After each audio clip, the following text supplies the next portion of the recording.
how that just cuts right off. Anyways, welcome everyone to the SDK Network Season 3. We're live stream on every streaming platform there is out there right now. We've got a mind-blowing season this year, about 299 shows. I mentioned that to our guest earlier. One of them being Matt here, Matt Rolfe, the legend. I've branded you as the restaurant coach of Canada. Thank you. Okay? I love it. I love it. Like that title. So, welcome back, Matt. And I have to remind everyone before we move it over to Matt. Matt's got an amazing show lined up for us today. We are the only food service live daily now, Monday to Friday, Matt, because we weren't before.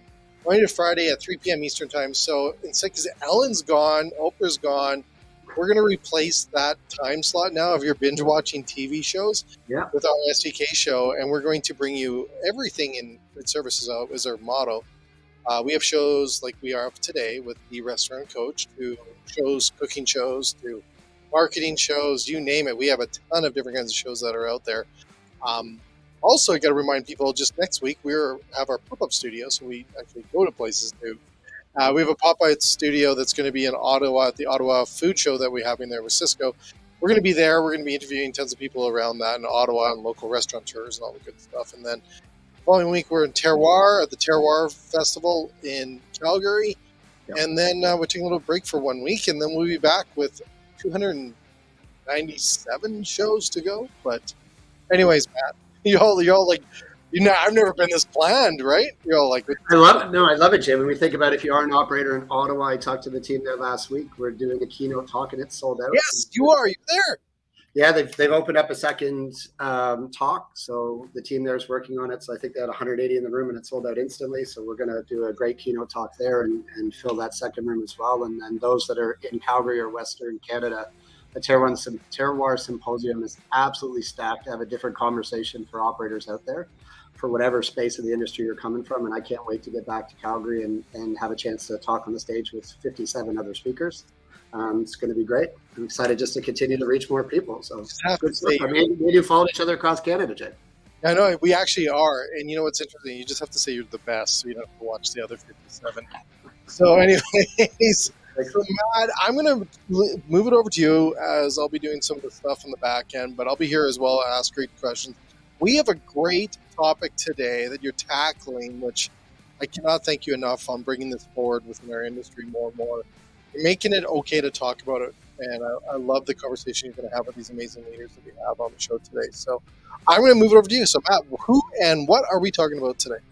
And we're going to talk about the future of restaurant leadership on the show today. And I really want to jump right into it. In the past, we've done a little bit of a pre-ramble, but I want to introduce Jeffrey and Pam. I'm going to let them do their own introductions, but I've had a chance to work extensively over the last, what feels like almost 15 years with Jeffrey, on and off in different projects. Jeffrey is a mentor of mine and one of the best leaders I've ever had a chance to have exposure to, call a dear friend, and help him grow myself. He's helped me grow as a leader.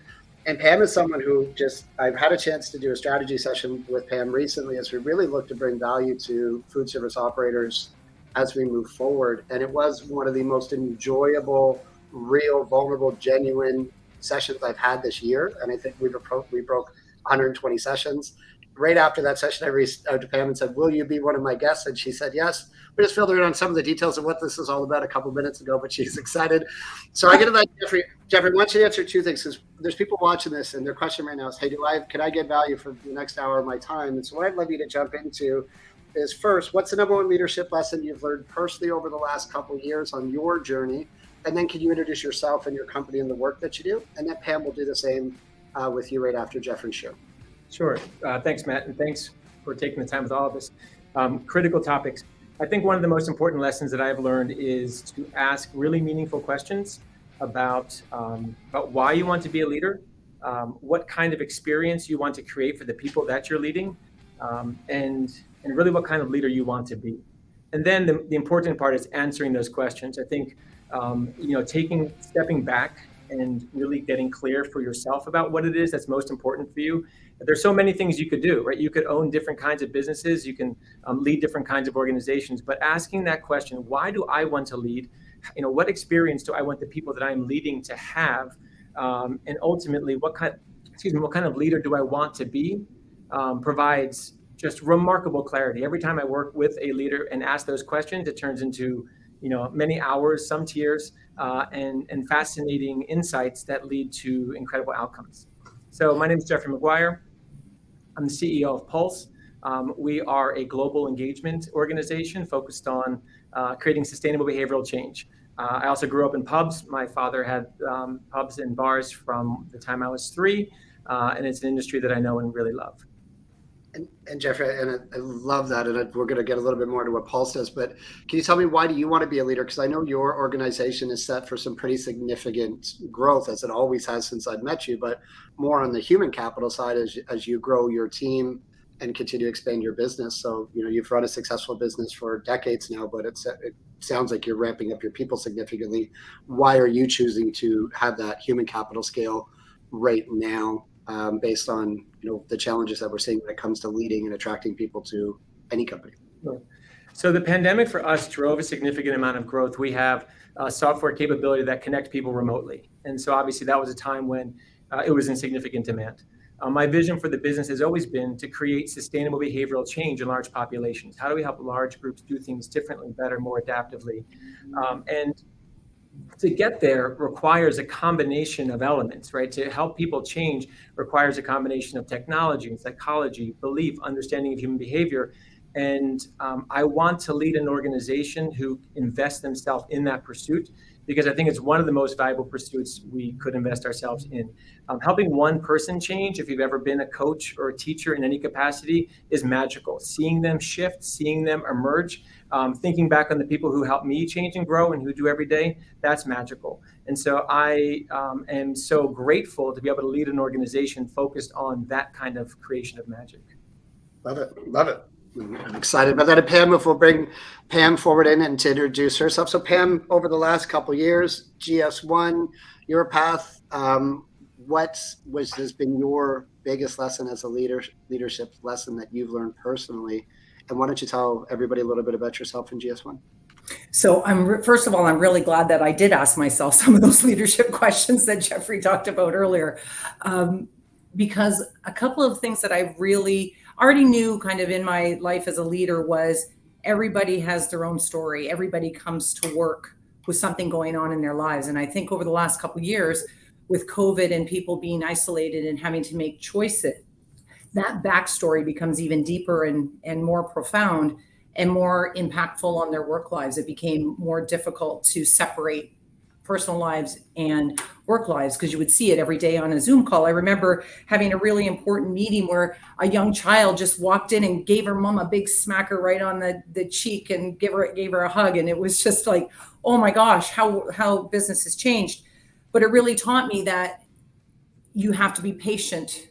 You have to really understand where people are coming from, and you have to take the time to listen and really get a little more personal than we have been in the past. And for me, that has created deeper relationships with my team, with my coworkers, and has made me a better leader, to be honest, because I have more patience and respect for what other people are doing and what their lives are like. So my name is Pam Horvatis. I'm the Senior Vice President of the Industry Relations team here at GS1 Canada. And we are commonly known as the barcode people, but honestly, there's a lot more behind it. But we believe that standards and standardized identifiers and data really can drive business efficiency for Canadian industry, regardless of the industry type or the business size. Love it. Thanks, Pam. And I connect so much with what you share, because Michelle Kane was one of our first guests on this show. And Jay will remember she shared her biggest lesson was being invited into people's homes for the first time when we're on those Zoom calls and can see significant others, can see children, can see pets, can see people who were on their own for the first time where people didn't know. And we got brought into our coworkers and our team's homes, which made it so much more personal if we allowed it to become more personal. Mm-hmm. Some teams did and some teams didn't, but we definitely learned a lot. And I'll just do a quick intro here for those that don't know me. My name is Matt Rolfe. I'm a hospitality leadership coach. I spend all day, every day working with leaders and leadership teams in the restaurant industry, trying to get them more clear on what their goals and vision is. but more importantly, how do we truly connect and achieve the results that we want through our people? So what our hope through the show is, and thank you, Mr. Ashton, for creating this space, is how do we have a different conversation about leadership to create different results? So before we get into more on the conversation of the future of leadership on this show, Jay, I know we've got to run a quick commercial loop here, and then we're going to jump right into this conversation around future of leadership in the restaurant industry. Awesome. We'll be right back.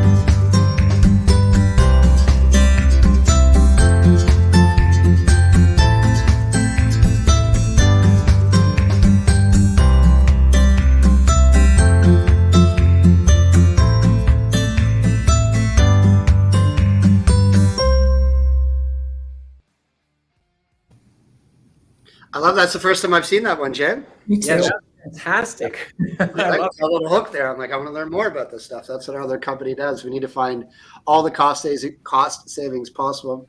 Mr. Ashton, before we get into this, do you want to do any intro on yourself? I know everybody out there knows you, but what is your biggest leadership lesson that you've learned during the pandemic as well? Jake tries to go backstage, he says, but I always pull him into the conversation. I know you do. Yeah. So I'm, first of all, the creator and developer, producer, host of North America's only live food service show network. Boom, there we go on that. I'm also been in the industry 32 years. I've also created the business resources. I lead in the brand activation for Cisco Canada, build the brand of Cisco, and also, you know what, just a regular dude. So my big leadership thing, and I think Jeffrey touched on it earlier in the pre-show that we're working on, is just, or maybe Pam, you did, but is, I apologize, is just, I think a lot of things is leadership is just giving the time to have the conversations with your people is so important. And today, you know, we're rushing back into this world that we live in now, and everyone doesn't seem to have the time, or they're busy and everyone's overworked and everything else. You hear this all the time. And I think just giving the time to listen to others, if it's a phone call, Matt, you call me all the time, or I call you all the time, just to check in, and it means the world to people. So I think we need to do more of that as leaders, and that's one of my key leadership points I want to share with you and stuff. So there you go. Okay, well, thanks for that, Jay. And I think it'll lead really well in as we open up this next question to Jeffrey. But Jeffrey, one thing that you've done for me in your mentorship is our phone calls, is you can feel pace and energy. So if we're on a call, I'll call you and I'll be at that 100 miles an hour and I'll be moving, and you'll change your pace and your tone, and you'll intentionally, without even using the word, slow me down. And I know you do this for me, as my brain's often going very quick with opportunities, and Jeffrey's like, slow down and you'll be able to see what's actually in front of you, rather than trying to move as fast as you are, and you'll see the blurred lines of what is moving through you, not what's actually opportunity in front of you, or who you can impact, or who you can support in the work that you do. So Jeffrey, you've helped me so much with that, just to piggyback Jay's comment.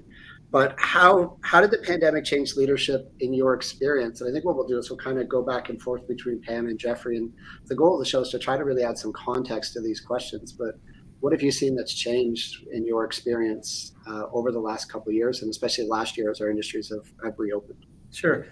I want to answer that question with a little bit of contextual addition, which is, I think the question is, how have organizations changed as a result of the pandemic? Because an organization, you know, the corporation, right, the Latin root of that is corp, its body. And every single person, every single moment is the embodiment of the entire organization. And so leading an organization pre-pandemic and post-pandemic, I think, has shifted in large part because during this sort of exhale and during the lockdown period, there was a reassessment that people went through. And I think organizations today are contending with the reality that people no longer feel like they need to, they have to. We've changed to, do I want to? Do I want to be here? And honestly, there are dimensions of that are absolutely lovely. I can tell you, I have 5 nearly fully grown human beings that I call, that are my children, from 26 to 13. one of the things I'm most grateful for is they want to show up every Sunday for Sunday dinner. It's because my goal was not to control my kids, it was to raise confident adults. And I think the complexity now and the opportunity, the leadership opportunity is to create a culture that people want to belong to have a vision that they want to be part of. Because historically in hospitality, and in most industries, the customer was sort of held in that regard, but it was to the detriment of the staff. So I think it's actually potentially a massive evolutionary opportunity for us now as leaders to say, it's incumbent upon us to create an environment that people want to be a part of, to express a vision that they believe in, and then ultimately, in so doing, you will hit all the performance metrics, all the KPIs, all the execution goals that you have, because you'll have what you need to then deliver on the customer's expectation of that culture. Jeffrey, I've often seen you share something where I think all of us listening can understand that, right? It's changed. It's become more about us. Why, in your experience, would somebody not change how they lead or not evolve? Because I think right now what I'm watching with the leaders I interact with, we know change is required, but there's still a lot of people that are holding on to the past. And then there's some that are taking those steps forward. But what would prevent somebody in your experience from, making the changes that, if we really slow down to look at, are obviously right there around what our people want to need? Well, I think that actually gets back to that first discussion around asking yourself really meaningful questions. Do you want to lead people? And finer print, do you want to lead people in an environment where they have to want to be led by you? That's a real question. It's not, again, do you want to own a business? Perhaps you do. Do you want to operate, 100 venues? Perhaps you do. But first is, do you want to lead people? And I think those who aren't, willing to change, behavioral change requires three things. One, cognition. I have to know what I want to do differently. Emotion and motivation. I have to want to do it differently. And then prompt, remind, support, and coach, which you do an amazing job with all of your clients. So I think the first fundamental question, if I meet someone who says, look, I want to be a fundamentally different leader, I want to create a culture that people want to be a part of, well, then there is a path to get there. For those who say, look, that's not me. Like, I'd love for people to do what I told them to do, but they don't want to do it that way, and I don't want to shift and change, then they can be an amazing operator in some other capacity.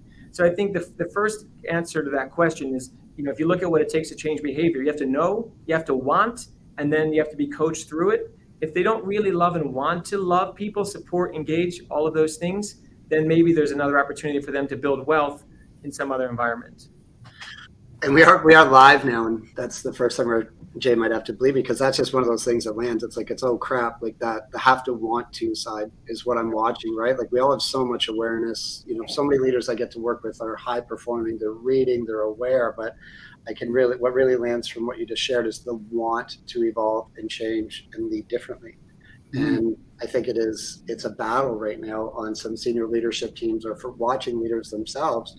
Meaning, do they want to evolve and change to move the team forward, to improve engagement, to prevent turnover? So that have to want to, if there's one thing already, just 19 minutes into this recording, if that's one thing you take away, is what change do you want to make? And do you really, truly not just hear, but want to?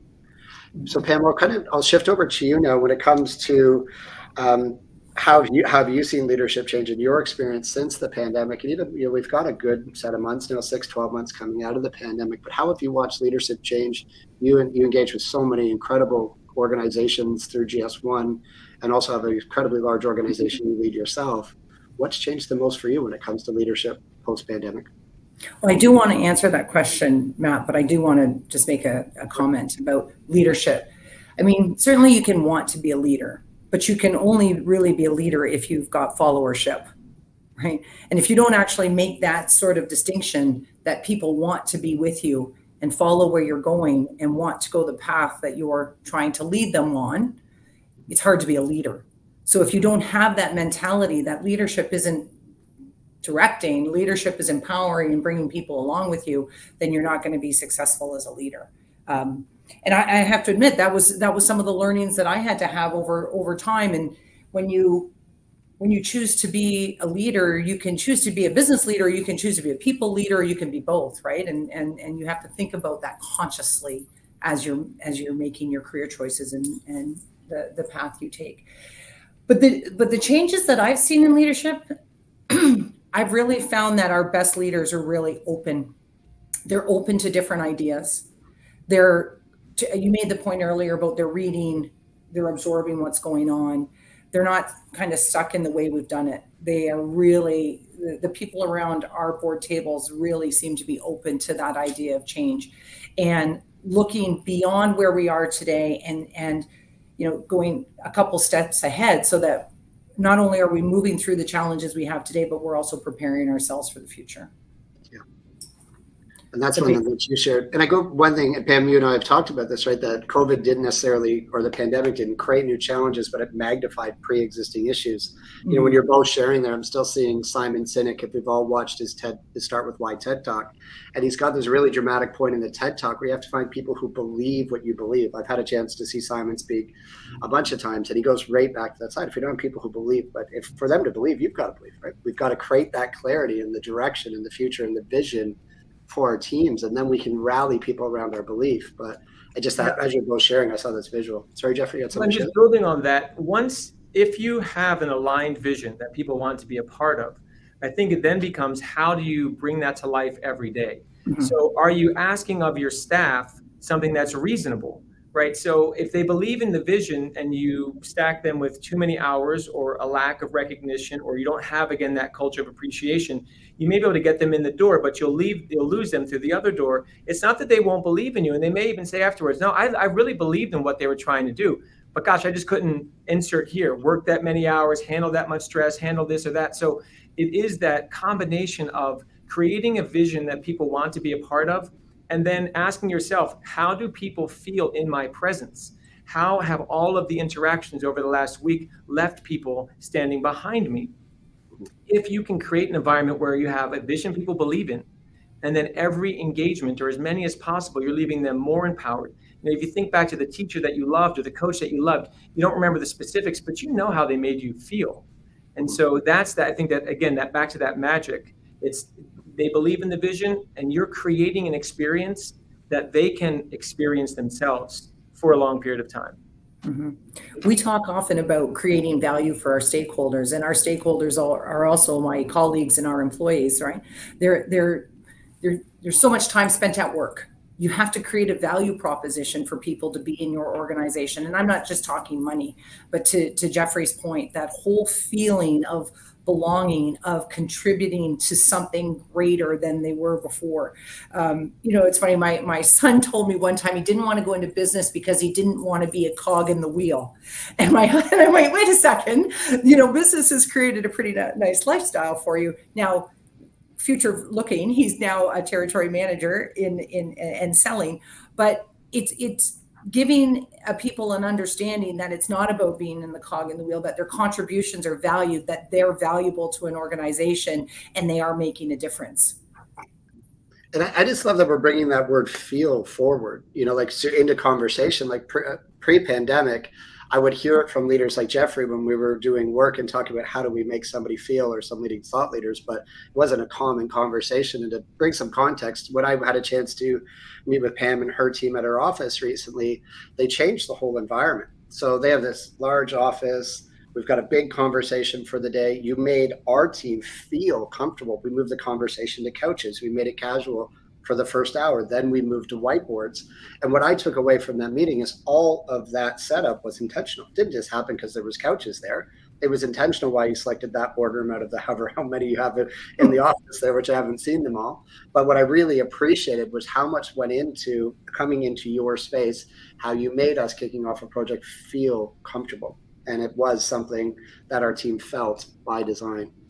Now I'd love to get in, Pam. I'd start this next question off with you, if that's okay, is what do you feel is the number one challenge or the number one opportunity that's facing leaders today? And it could be leaders on the food operator side, food supplier side, but I know it's a big loaded question, but when you hear it, what comes top of mind? Yeah, it is a big question. And I don't know if I can answer it in the time we have left, but the fact is I am really noticing a shift in the amount of time that people want to invest in their workday. Yeah. And I can see that in myself. So I'm not projecting that to others only.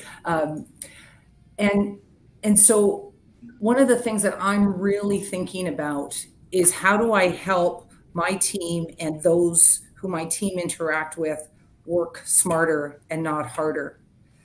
Because I mean, I don't want to use that catchphrase that's out there right now because it has so many different connotations, but I think that people are just not prepared to give as many hours to an organization like I may have done in the past.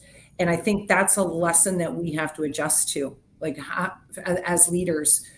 I don't know that we can expect the 50 or 60-hour work week that, perhaps I grew up with, right? And needed that to move ahead. And so I think as leaders, we need to think differently about how our people are making contributions and helping them balance their lives. Again, we talk about work-life balance. Is there really such a thing? But I think COVID has actually, to Jeffrey's earlier point, people have reassessed their priorities and they are making very clear choices about where they're going to be spending their hours. And I can tell you that even in my sphere of family and friends, people are really making those choices, maximizing their holidays, maximizing their sick days if that comes to it. Some are retiring early. Everybody's making choices that balance or rebalance their life with their work. And I think that's a big lesson that we have to take into the future, because where does all that productivity go? Matt, you and I had talked about this when we met, is all those hours that used to be spent working, where are they going to go to keep businesses driving forward? So I think leadership really needs to think about that change that is coming even more clear in the last 6 weeks, if I could say, than even within the pandemic. And Jeffrey, I'll just kind of tee this up. We might go down this track and we might choose not to in this conversation, but I posted recently a few times on this quietly quitting theme. And the immediate reaction was talking about, Gen Y, Gen Z in the workplace. And how I'm trying to bring it back to leaders is I have senior leaders that pre-pandemic were working 60 to 70 hours a week, probably bumping up against the 65 to 70 hours. And what senior leaders have come to me and says, my lifestyle's changed. I'm good to put in the 50, 55. No longer do I have the capacity to put in 65 based on the choices I'm choosing to make. I'll find the efficiency. But if we have a large team and we factor those out and we lose 15, 20% of time, I have a lot of great teams right now at a senior level that are finding capacity gaps, not managers in the restaurants. So whether it be large suppliers or large restaurant group on the leadership level, when we peel back 15% of our working hours per week, how do we fill that moving forward? So I know that the quietly quitting theme's got a bunch of prickles to it when it goes out there into a social area, but I think it's just the real conversation. Can we become that much more efficient? Or do we really need to look at the structure of our teams? So I'll say, one quick one on this. So our team spends a lot of time with Covey's 4 quadrants. Anytime I have a leader who is at capacity, we put 4 buckets on the wall, right? What are you working on that is, and in this case, you have 2 sets, right? What's urgent and important that we can move to important but not urgent? But the other and really powerful tool is to say, what are you working on that's high value and high complexity, all the way down to what are you specifically working on that's low value and low complexity? And it's an incredible session every time, because by the end of it, we're able to move much of the high value, high complexity to a point of elevation. And then we find places to put the medium and low value, low complexity work that isn't on that leader's shoulders. And there are ways to either automate or optimize. And they come away thinking, gosh, I was sort of so overwhelmed by this, but when I reprioritize and when I can map it out, when we, again, take a step back and ask better questions, I think most will find they're doing things they don't have to be doing in the way that they don't have to be doing them. And that actually gives them more time to focus on the high value, high complexity, important but not urgent tasks. Love it. And Jeffrey, we're going to take a quick break here. Jeffrey, we want to take just a quick pause, and then we'll come back to have you answer the question, what's the number one challenge or opportunity facing leaders today? But it's a really good place to pause before we jump into these next questions. Great.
like that one as much as the napkins. I noticed. Usually, see, the good thing when you get to travel with Jay is there's just tables and tables of food. I still wait and I still checking the mail, Jay, but I know, don't worry, I'm going to see you in Ottawa next week. No, even say, oh no. What's the review you want to do, Jay, that you usually do? What's the 3 questions you ask? Thumbs up, thumbs down, or what? The food that we tasted at the show? Usually we do food reviews in the middle of the show, but no thumbs down. No thumbs down. Well, that's if you guys hear a thunk on the show today, I smell diesel in the studio now, so I'm smelling like the fumes from a vehicle. Good. I get sleepy. We'll call somebody if we hear that. Just keep going. So, anyways. So Jeffrey, I like really how Pam answered that question because she kind of used both sides of it. What's the challenge and the opportunity? So, we can have condensed work hours and have better quality of life as the most senior leaders, operational leaders, whatever point in the organization, but we can see the positive and the challenge that we're overcoming there. What do you feel is the number one challenge or opportunity for leaders to overcome based on where we're at in our industries today? So I'll focus on the opportunity side. Let's assume that you've asked yourself the question, do you want to lead people truly? And the answer is yes. Then I think you have a greater opportunity for scaled growth for a hospitality operator than maybe we've had in a long time. Because so many other operators, that's just not where they are. It's not sort of what their orientation is. So you're seeing so many reduced hours from venues with staff shortages. If you create a culture because you believe in love and want to create a culture that people want to be a part of, you won't have that same staff shortage. You can find a way to create a compensation model that drives profitability, and your lights will be on and open while others are not. So it's, there are a lot, obviously, of dimensions of why we're seeing staff shortages, et cetera. However, the opportunity now to invest in the people. And as I said earlier, if, as a leader, if you look at and create a quick journal of each interaction you have with the team member, and afterwards rate, how did you leave them? Were they excited, encouraged, engaged? Were they deflated, concerned, anxious? If you continue to see that they're excited, encouraged, engaged, they feel heard, listened to, and you keep that journal, you'll find you can shift a culture quickly or build a culture. That opportunity now, I think, has a potentially greater yield than ever before, because creating that culture has a pent-up demand that you can serve because the capacity has shifted so much. And Jeff, because I know can we just go back to, let's talk about the journaling process for a leader. I know you're somebody you meditate and journal extensively on a daily basis. If you were to go to a young leader in the industry today and really passionately, from a genuine place, sell to them the importance, the power, the process of journaling. But even if we talk through, because I think you used the language of how did you leave them feeling? Create a short list, journal it on a daily basis. Here's your interactions. How did you make them feel? I just really want that to sink in for people, because it's something that every top leader that I've had a chance to study journals consistent, whether it be athlete, celebrity, entrepreneur, or somebody I look to has a journal process, but it's still not common practice when we look into the restaurant industry. So tell me a little bit about journaling and the power of it. Well, and I'll tell you a little more broadly on finding a way to express what's happening inside in a way that's concrete. You could, if you wanted to, on the way home, speak out loud as though someone was next to you, and you'll start to unearth all of the things that you need to bring to a conscious point of view that you can then sort of process. So my example around the specific journaling exercise, journal the experience and impact you have on each person each day. It's very acute. It's very easy to do. And I think what you'll find, and journaling does this, it's a sort of, again, a magical piece of it. You're going to start improving every single interaction because you don't want to write down that they were anxious, deflated, unhappy, left alone. So it immediately shifts your perspective because it's though someone else is watching. The beauty is the journal is you that's watching, but you've suddenly created this other observer of your own behavior. You become sort of this conscious awareness of your own behavior. And then if you do a food journal, you quickly start eating, more appropriately because you don't want to write those things down. So obviously I can't unpack sort of all the dimensions of journaling short on time, but as a quick example for a leader, the minute you start tracking those key things in your own voice, whether it's typing it out, whether it's recording it into voice notes, or I love just writing it out, taking the time, you become that observer of your own experience. And you start to see how you're impacting others in a way that it's very difficult to do otherwise. You can't have the coach next to you all the time, right? But you suddenly create that awareness simply through the journaling process. Yeah. I love it. I didn't know we were going to go this route, but there's lots of journals out there. This one's mine. Very simple one. There's other pieces of writing that I do on a daily basis just through my pile of notebooks that are sitting here that I've. We have that one here. Every staff member who wants that specific journal, we buy for them, and then we talk them through how to use it. We love that one too. Yeah, we just rebought them for all the team last week. So it's a simple one. They've made some good improvements to it, but it's a very, very powerful exercise. Because what I found when we have all this opportunity in front of us right now is we're looking forward to what we still have to do and not looking backwards to the progress we've made. So what we're trying to do to ground our own teams and the teams that I coach is what was our starting point? And we're not starting, it's, whatever day of the week is, we're not starting from zero. We're starting from wherever we began the project, the conversation, the new hire, and allowing especially some of our younger leaders to come in to give themselves permission to celebrate progress. Because as we start to ask some of our leaders for share your progress, and they find out, what were our wins this week on a Friday wrap call, and it's hard for them to get there. And it doesn't matter age; it's just new leaders to our team. But if we can't get comfortable with positive recognition in the direction of our goals, then it leaves us with this feeling. We talk a lot about Sunday anxiety of, oh, there's the mountain.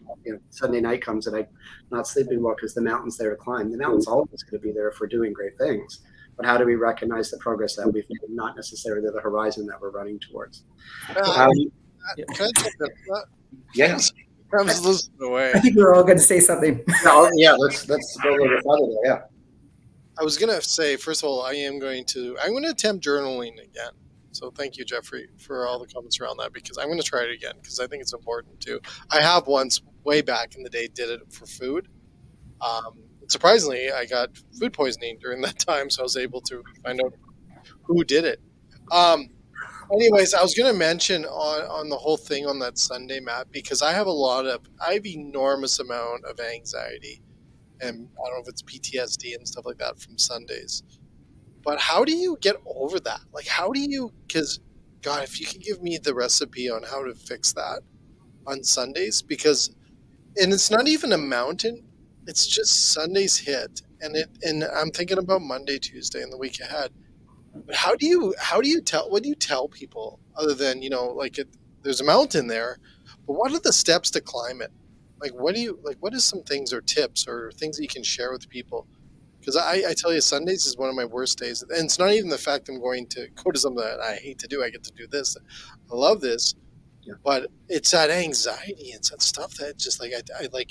There's even TV shows. I can't watch The Poor World of Disney or whatever. Remember the old Disney shows on the CBC and stuff? I can't even watch those because they bring back oh boy, about Sunday. So I don't know if it's related because school sucked for me on Mondays when I was a young kid. But I don't know if that makes sense, but I tell you, you nailed it when you're talking about that mountain. But is there any tips on? And Pam or Jeffrey, we do a lot of work on here, but Pam, I know you had some stuff to share on the concept, and Jeffrey, I'll let you share and add my 2 cents as we kind of loop this back around. So, I mean, you could always take a Monday off. I guess that would be one way to get over the whole thing, Jay. But I have to admit that I was having the same thing, and having worked with my own coach, it was actually giving myself time to think before I went into the weekend. And so I do everything in my power not to take a meeting on Friday. And I use that time to think and prepare for the stuff that's coming, whether that's, simply adjusting my calendar or writing my prep notes for something that I want to say. So my journaling is slightly different. I journal in advance and prepare how I want to say it and reflect on how that person might receive it. So Pam, journal before? Yeah. So rather than talk about the experience and how it happened, is actually spend a lot of time preparing for the experience. So if I've got a big call or an important meeting with my boss or a big board meeting, I literally think about, well, how do I want to come across? What words am I going to choose? What level of conversation do I want to have? And I plot a lot of that out so that my angst goes away because I've spent time preparing. So historically, as a salesperson, they've always said your success is 90% preparation and 10% execution of it. I really believe that. And as I've increased my leadership accountabilities, I find that that's more important.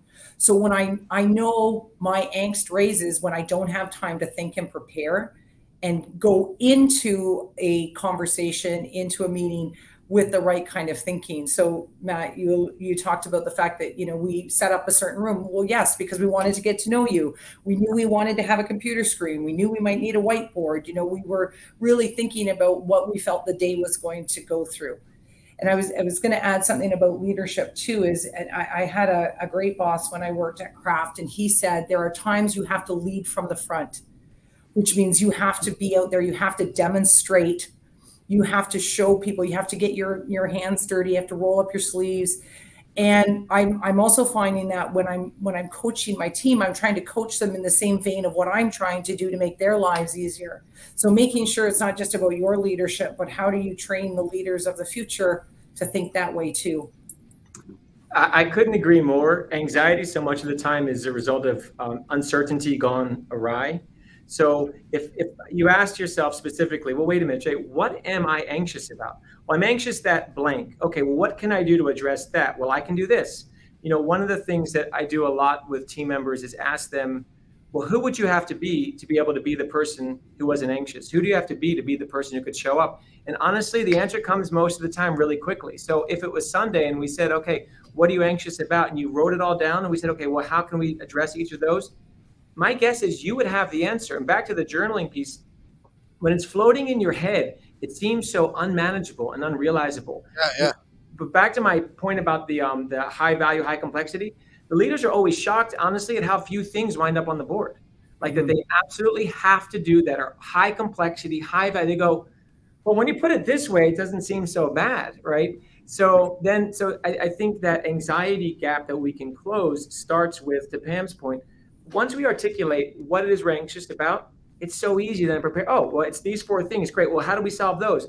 I get this. I call this person. I do that. Okay. After we've done that 30 minutes from now, then what? Well, then you can go, cook a pizza because it's Sunday afternoon. Mm-hmm. Yeah. Very cool. Very cool. Thank you. So we take a slightly different approach to what Jeffrey did, but I would agree with the quadrant management and the value to me. And we try to do that on Fridays, to Pam's point, so people can feel comfortable closing their laptop. So as we record this, we're off the back side of a long weekend. So we wanted everybody to be able to close their laptops on the weekend because it's been a pretty heavy couple of weeks for our team and just looking at what we had ahead for the week. But one thing I talk about a lot with leaders is we have lots of stuff and things going on. So silly saying, like I said, because everything is important. But once we make it visual, we also look to rank it in priority of importance. And yes, there's some things at the bottom of the list that just have to get done to keep moving the teams forward. But often I find leaders or teams working on things, as Jeffrey might say, maybe not in quadrant 4 as Stephen Covey's quadrant management, but maybe it's quadrant 3. And it's taking our attention or it's fitting in our schedule. So how do we put first things first, to use Stephen Covey's language, and how do we get clear as a team as to what matters most right now?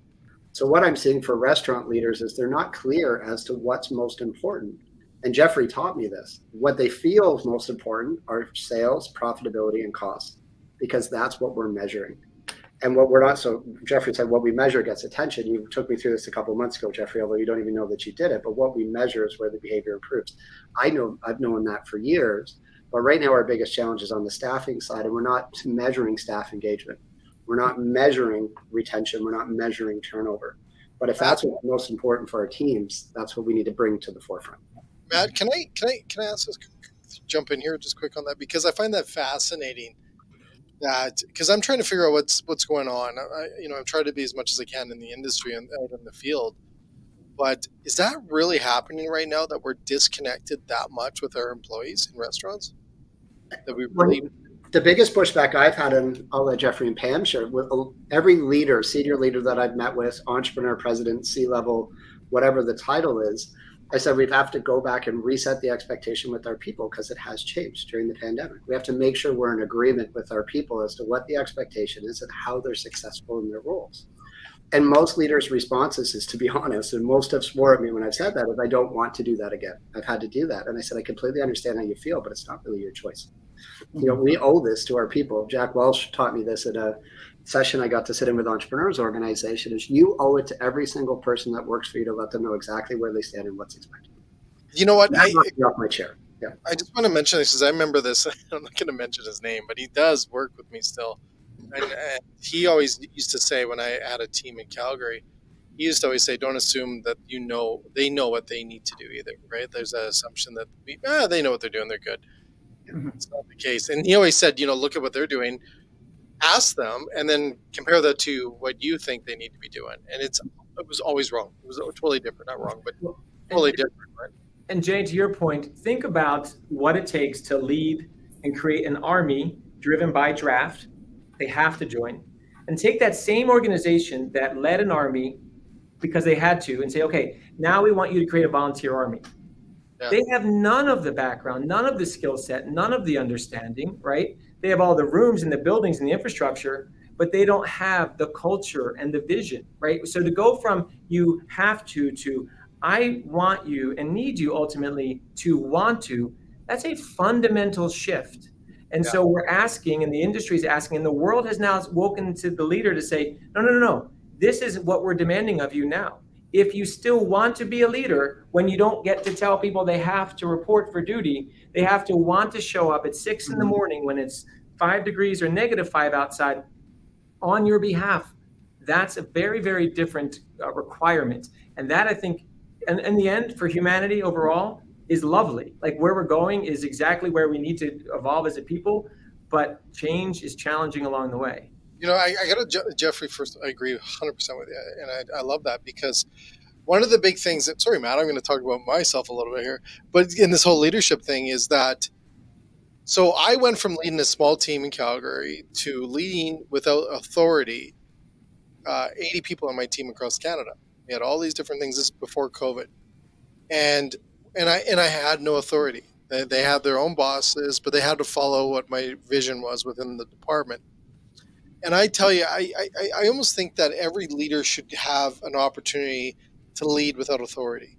Yeah. Because like you want to see your leadership skill set, your everything that we read about, all the Simon Sinek videos and podcasts and everything else really comes into play when you have to lead a big team with zero authority. That's when you understand what you need to do to improve or get better. Or because I led where they had to lead because I was their boss. Yeah.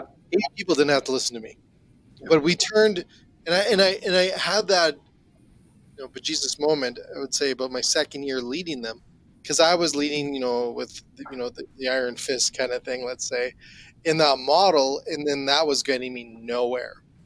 And it was my new boss that came in and says, "Hey, wait a second, look at this." And we started having more of these conversations and more open up and looking at this. And I was like, because I thought it was impossible. That was always the excuse. Well, they don't report to me, right? So that was always the why they didn't follow what I wanted to do. And then it became, okay, we're not gonna win this doing this argument all the time. So we had to readjust.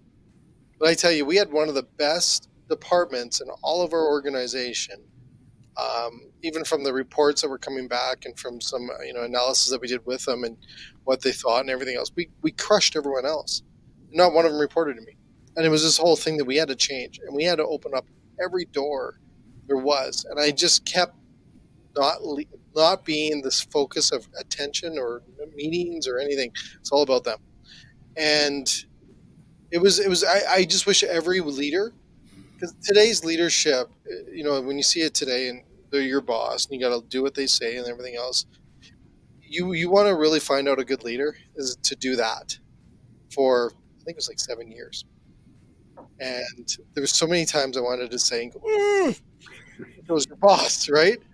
But then it was like, nope, this is making me better. And I think our previous president, he said that, he goes, it'll slow you down as well. And so I could never figure out why he was. Great point, Jay, because the entire industry now has shifted to that environment. Yeah, you have to lead, right? We're not without the authority, because they'll walk out the door and then you can hold your authority right close at night. But so go on. there's beauty to that. As I said earlier, like my goal was not control my kids; it was raise confident human beings. It's a very different objective, right? And much harder, at least in my experience, because in every moment, sort of we're working, we're building, and we're growing, and we're shaping, and that takes your love and energy and focus. And that was back to the beginning, love the bookend. But like, do you want to be a leader in the world in which you will now be leading? Because you can do many other things. And it's changed because I wasn't raised that way. I was raised the old way, right? Like the old school mentality that you become the boss, they all have to do you, like do it, stuff for you, and everything else. And then, it was probably the same time Matt was traveling around the country at the same time I was, all these different books and listening to Simon Sinek and all these leaders and Tony and everyone else that I really started going, hey, wait, there's a different way to lead this team. And I tell you, made me stronger today, understanding what leaders have to do. And I don't necessarily see that all the time, what they need to do. And I think a lot of them are stuck in that old mindset, but you need to try it. It's pretty crazy. And it's interesting to find out that the industry is that way now too. And I It's not just this industry though either, Jay. Like if I look across the entire supply chain, people are making similar choices to be a part of something that they have clarity of vision, they have clarity of purpose, they see their role in achieving those things. I mean, it sounds altruistic and the way we want to go for the future, but it's a much more enjoyable way to work. And it's so right. You're so right, Pam. You know what? I was more, and you know what I think it also does is allows you to watch, like it's a different lens. First, the respect and how they work with you is different level. Like when you start, like the way, because you always hit like you, and they also were very open to say, this is a bad idea, Jay. Like, you know what? All right, like because a lot of the times when you're in those positions, like the old days where it was authority and they're your boss, you rarely said it's a bad idea, right? Like you didn't really provide that feedback. But I tell you, we had an open dialogue that was crazy. But I think that came from that environment. mm-hmm. Well, you have to open yourself up to that vulnerability of hearing what your ideas aren't good, right? Or that somebody's got a better idea, and you have to be able to flex with that. Like that's part of leadership today is getting input from lots of different places, and it's not your way or the highway. I was joking with Matt, so I have a couple 20 somethings in my household, and they often set me on the right path. I think all leaders should listen to some Gen Zs and what's going on in their lives and what they're expecting. And maybe you don't pivot 100% to that, but you got to really think about that because that's your workforce of the future and they're your leaders of the future. And they have opinions. They have strong opinions. They're so aware of everything that's going on, right? And we have to understand that in order to make sure that they're coming along and helping us run our businesses. Totally agree. And I think Sorry, kept talking. But I love that's where we want to go, right? Just organic conversation around these big questions. And I'm going to tie this into our last question for Pam and for Jeffrey of what do we need to change? So we've talked a little bit outward, but what are you both focused on, changing, growing, improving yourself as a leader in the coming year to lead your team forward? So what do you need to change in order for your team to get the results that it wants and deserves? And one thing that really landed for me as you were all sharing is I spent a lot of time with Tony Robbins. I spent almost a month locked in a room with him 18 hours a day. And he really has the same concepts and however long I've been working with him. And he talks about positive leverage. So I said, once you find positive leverage, you can create true change. But now I see that our teams, our people have positive leverage on us to change as leaders. As Jeffrey said, I've watched them go walk out the door. We just had one person turnover on our team where the side of it was transition of our growth where the opportunity outgrew that person. But the leverage is I think on the employee side, not necessarily on the leader side in any way, shape, or form. So one thing my side, as I shared with you in our pre-call, just very quickly, what I want to change, and hopefully you can both share in a minute or two what you want to change as leaders yourself. But one thing for myself is to improve my self-care. So when we talked about anxiety on Sundays, what I'm in a good routine of taking care of my body on a daily basis and my mind. So if I'm learning and taking care of my body in the gym, that I'm showing up as a leader I need to be because it allows me to tame my anxiety, which is not, or my ADD, which everybody on this call has seen at times. It allows me to tame that and contain it as an outsource. So in order to take care of others, I first need to take care of myself, which is something I've never done to this stage. It was just all force forward and multiple stages of burnout. But my focus, what I need to continue to, and I share with my team on a weekly basis where I'm at in my self-care because they know it shows how I show up as a leader. Pam, for yourself, what's one area that you want to focus on for yourself as a leader to really make sure you and your team get the results you want and deserve in the coming year? I can't just answer it with one thing, sorry, but I will be quick. Is The one area that I'm focused on for my team is building the skills and competencies of my team, because by investing in them, I feel that they'll understand how I value them, and they will get more job satisfaction, and it will be all that virtuous cycle that we talked about before. I'm with you a bit on the whole self-care piece of it. I know that I've, in the past of my career, I've put in a lot of hours, and I'm trying to make sure that I'm doing the things that I need to do and not putting them off, including going to the dentist, getting a regular hygiene checkup, or, just taking the time that I need to go for a massage, things like that. Like really trying to step away and breaking away from work and not thinking about it all the time, and just giving myself some space to breathe. Love that. Thank you. And then Jeffrey, what about yourself? Yeah, I would say it's a focus on how can I be a better human every day. So being a leader is one part of that, but it's one part. And again, just to our discussion earlier, we are who we are, not just in the office, not just on the shop floor, but everywhere we go. And so for me, it is a constant focus on every single interaction, every moment. How can I bring more light, more love? How can I be the light in the room on this topic? How can I be more caring, more sympathetic, empathetic? And as Pam mentioned earlier, that doesn't mean you can't be highly performance driven, KPI driven, hit goals, objectives, and targets. But how do I make sure that every interaction is something that someone will take something meaningful away from? And if I do that, and when I do that, you see it immediately. You see it in their face, and you see it think about every other person that they interact with. If you create a meaningful experience with someone, if you it's whatever language you use, if it's loving or caring, supportive, any language you have that's moving in that direction, think about the cascading impact on every other person they interact with. So it's a constant life progression of continuing to amplify sort of the love, value, and experience of every one of my experiences, to help continue to create that cascade in our organization, for our client organizations, for them as people, as humans, their pets, their parents, their kids, and on and on and on. Love it. That's a lesson I got years ago. And Jeffrey, you constantly remind me of it, is we are leaders in all areas of our life where we're not. You can't be a great leader at work and a crappy leader to a partner or to my pet or to my friends. I really try to find that balance in how I show up to everybody. We're right at the hour mark. And this is another one of the conversations where, just before we wrap, I want to thank Jay and thank Cisco. These conversations were not happening 3 years where we're able to reach the amount of audience that we're going to reach. We could have all talked tactical for 60 minutes and gave some really great value to an audience on tactical processes. Jay, thanks for the space. Thanks for the opportunity to share this conversation. Pam and Jeffrey, so much value. If you saw me writing, it was me making notes down as to my value from hearing you both share.